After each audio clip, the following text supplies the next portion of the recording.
பசிக்குதுண்ணா. எப்பா ஸ்கூலுக்கு போய் வந்ததே சாப்பாடு இருக்குது, சாப்பிடுங்க. வீட்டுல சோறு இருக்குது, வாடா.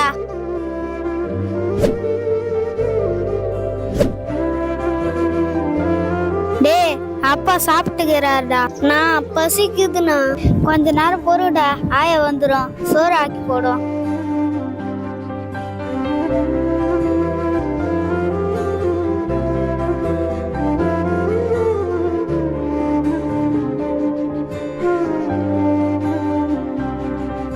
ஆயா பசிக்குதாயா? கொஞ்ச நேரம் பொறு, நான் என்ன ஆக்கி போடுறேன்.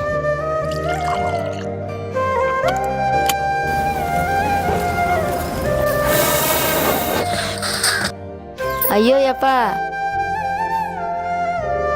பேசாம இந்த பசங்களை அனாதை ஹாஸ்டல்ல சேர்த்துடலாம்ல. என் பேர பிள்ளைங்களுக்கு மட்டும் ஏன் இவ்வளவு தண்டனை கடவுளே?